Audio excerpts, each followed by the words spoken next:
So it took me 2 hours, but we finally figured out the best Wave Master deck in the game. Now, this deck might look troll, and you're seeing all these cards, and you're probably thinking, why is every single card in your deck 3 Elixir? Now, the reason for that is actually the Wave Master is such a unique card to like figure out how to build a deck around, and right now the current meta has moved from 2 Elixir 3-star minis being the most cracked. At one point it was 4 Elixir minis being the best, but now the 3 Elixir minis are king. They can do a lot of damage by themselves and don't necessarily need stars to be strong. They have a great presence on the field without costing a lot of elixir, and having the Wave Master is just a nice finishing touch to add to a all 3 elixir deck, and it just works really well. Now for this specific deck, I like to call it the disruption deck, because what you're essentially looking to do is stall as long as possible for your Dark Goblin to go off and go crazy. You got the Bowler in the deck who's got a knockback, Giant Skeleton has a stun, the Wave Master has a group AoE stun, the Musketeer has a single target stun that lasts for a long time,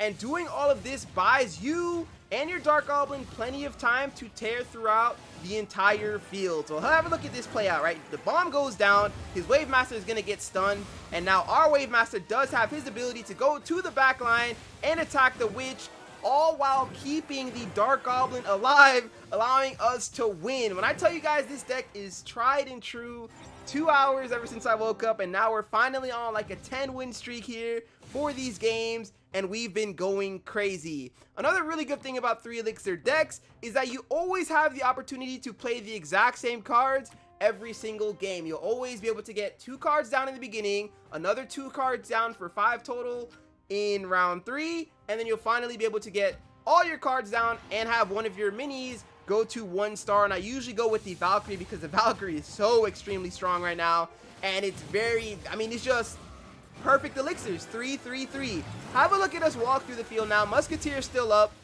she can get a lot of stun damage off. Wave Master hasn't used his ability. Unfortunately, he did come towards us. That's just how that played out, but nonetheless, this is going to be a very quick and easy 3-0 win in the first game. And we are going up against another Wave Master. Of course, a lot of people want to try out the Wave Master because he just came out, so we'll continue to go up against these cards and these decks and dominate and show them why our Wave Master is just simply better. Now, we will play this here on the front tile just because we do have the energy boost. This here is very risky because if our Wave Master gets beat down, that could be bad. But either way, he throws down the Fisherman, gets a ton of value. But look at the Wave Master going across the map, getting the value of his own. His Wave Master is going to follow suit. But because we have more DPS on the field with our 3 Elixir minis, we just always seem to be at an advantage to where he is not. The Giant Skeleton Bomb is going to go down. Valkyrie still had plenty of health. She could have clutched that in a 1v3 situation at any moment if she felt she needed to. Now going into the second round, we're going to start moving our cards back here and doing sort of the same formation that we go for. And I always want to get the Dark Goblin down because he's our DPS guy.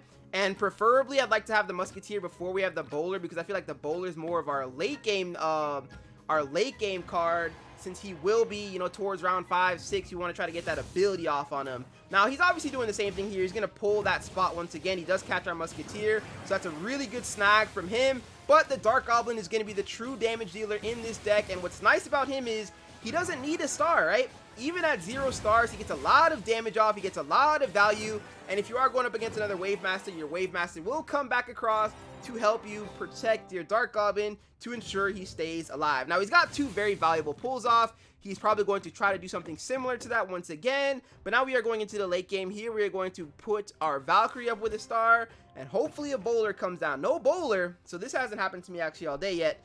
We used a couple of rolls early on, so what we will do is get our Dark Goblin up to have that infinite attack speed, so then hopefully he runs through the lobby a lot quicker. He's going to try to throw the Fisherman in the same spot once again, not going to find the value this time, and look at how perfectly placed our Dark Goblin is. He will be the last card to get attacked on this map. The Wave Master is going to get a ton of value going to the back line there. Musketeer getting some knockback, Valkyrie still doing a lot of damage, and once again, this is going to be another 3-0 victory. And it's another Wave Master. Everyone's running Wave Master. I've played a couple of other cards. I've played a couple Monks, couple Barbarian Kings. I think I played a Queen one time as well. But a lot of people just want to run this Wave Master because he's new. We're trying to figure out the best decks for him. And we're back again, right?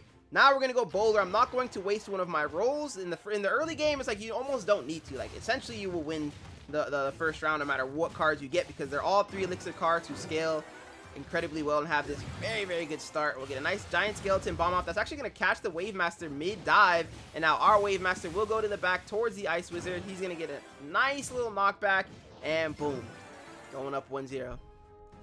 Everyone here is struggling, guys. This deck is tried and true, I'm telling y'all. So into the round 2, we can go like this. We'll try to get out our Dark Goblin. We'll get out the Musketeer. We'll use 1 roll here for a Valkyrie, only because we're on this map. Actually, you know what? I'll take it back. We go like this. We'll get 2 Dark Goblins down, because Dark Goblin's kind of strong on the mirror. You just get a whole bunch of them doing a lot of damage, which is nice, and they're in the back. So yeah, we're just gonna run through them once again because of the easy protection value we get. There goes the giant skeleton bomb. He won't even get a chance to roll. Now the Musketeer is gonna shoot the Barbarian back, and then I'm already forgetting his name. It's the Surf Master goes all the way to the back line, bro. I'm out here blanking. So now we go into the final round. Giant skeleton we want to put on the front tile. That's just always what you want to do here. Once again. Oh, and I didn't even say the Wave Master. We want to put him on the back line, because Wave Master in the back can get a lot of... Are we looking for the bowler? We don't find the bowler. So I might actually go with a 2-star Valkyrie. Wave Master in the back is the strategy I've been going with, just because he can sort of hold cards. If they do, have like a miner or anything that can get to our back line, he can hold them. And then after that, he can swim across the entire board and get tons of value. Now, we still have this 2-star Valk going crazy. Wave Master hasn't even used his ability yet. And this is going to look like another very quick, simple, and easy 3-0 win. Alright, another Wave Master. What's new? Let's go. Our Wave Master in the back, giant skeleton up front. I don't like bowling. Early round. Or not bowling, I'm sorry. I don't like rolling in the first round. So we'll just continue to hold like this. Giant skeleton will go down early. We'll get a ton of value from that, and then our Wave Master could hopefully come in here and do some work. Yeah, the bowler is gonna get tons of value off of off of everything. Look at the bowler, and look at this surf. Look at the beautiful surf. Keep them all in place. The giant skeleton's eventually gonna go down. He'll get a ton of value, and because the rest of our cards are sort of range, I mean, we're good. And now we're actually in an interesting position. Wave Master's gonna go all the way across. He should get some pretty good shots in. He will get dived on. Oh, no, he won't. He's going to turn up and take him down. And then obviously going into the OT, Valkyrie has less health. So we're able to win that round right there. Going into the second round, let's go with the Valkyrie up front. Let's go 1 roll. Ooh, I don't know. I'm not going to double roll. I kind of want to see something, because I've played this deck a ton. And I've always double rolled to try to get the Dark Goblin down, but instead, let's see if our Musketeer and Bowler double knockbacks can still hold their own. They're still 3 elixir cards. They still get a ton of value, and look at the Valkyrie. Even though she goes down pretty quickly, she gets a swing off that just hits everyone on the field. The Mini P.E.K.K.A does have his Dissipate, which is annoying because that is just so strong, but the Bowler able to help take down the Mini P.E.K.K.A, and it looks like even with that, we're able to hold our own. I still think Dark Goblin is the better card to try to get down, whether or not you want to force it, because you could re-roll and not get him anyways and still be in a tough spot.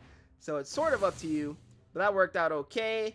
And now we still have 2 rolls here. I'm going to go ahead and get our Valkyrie up 1 star, and we'll look for the Dark Goblin once again. Put him down over here. Put the Bowler up front, and now we've created once again this funnel to just trap and ensure that our Dark Goblin, although you could do something like this too. Another play you could do is, like, if I put the Musketeer in the back left, then the Wave Master probably goes for her, and that'll ensure that our Dark Goblin doesn't even give up any value, right, with that Wave Master. But it looks like we won't even need any of that. The stuns are now coming in, the knockbacks are coming in. I mean, it's just, this deck is chef's kiss. And in the final game, we'll go up against another Wave Master. I've been trying to find like some different decks. We'll probably get more of these as the season goes on, but with everybody trying to try out the Wave Master, we expect to run into a whole bunch of Wave Masters ourselves. But we're proving that our Wave Master deck is superior by a lot, right? So now we'll go with the Dark Goblin in the very back. We'll see if he has any sort of cards that can trick against that. Nope, he's running the Dark Goblin as well. Giant Skeleton would have been ideal here, but unfortunately, no Giant Skeleton in our first hand. We're going to go down, but the Wave Master should go. I was really hoping he went the other direction. So, unfortunate, we're going to lose our first round here of the video. It happens. You know, Wave Master went one direction, other direction. We didn't have Giant Skeleton in the front. No bomb value. All good. Now we played a Muskie. We look for the Giant Skeleton. Now we've got our perfect setup in the front. That's what we want to see. And we go like this. And we use our Musketeer to bait his Wave Master, to ensure that he doesn't get any crispy value. And boom, that's perfect. Perfect. That's so unfortunate. Valkyrie gets targeted first, so she will go down. Wave Master does come in hot. Giant Skeleton able to move forward and get some crazy value himself. Look at all that value right there. Witch is doing some work in the back, but she doesn't do a lot of damage. Her skeletons are nice though. But it won't be enough for him to win this round. But at least, hey, we're getting tested a little bit. We're getting tested a little bit. Boom, put her down even with the skeletons coming up. And those are some clutch skeletons that came out to play. Still able to win that round and now equalize the game at 1 round apiece. And this is where things are going to start to get fun. We'll see if this deck is actually as good as he's making it sort of seem. Valkyrie gets the buff. Bowler gets onto the field. Musketeer stays as bait. Do I want to use the Musketeers? She has longer range. She has to be the one that baits. Good pull. Good pull. He gets our Wave Master, and he might not even be able to get a Surf. He does get a Surf off, so either way he gets his value. And now all of our cards in the back fall. Look at all this range. I mean, it's just, even with the Wave Master going down, that's not going to be enough. The Giant Skeleton's going to get a stun off. Wave Master is going to miss his target, and actually, he's looking pretty good. But our Valkyrie doesn't get the swing off that we needed to get off. Musketeer is still up doing work. She's going to get a very clutch shot off. And, oh, the skeletons come out, but that's not going to be enough. So actually, a pretty close game here on our hands, and things are going to be interesting in this round. He does have that Mega Knight up front.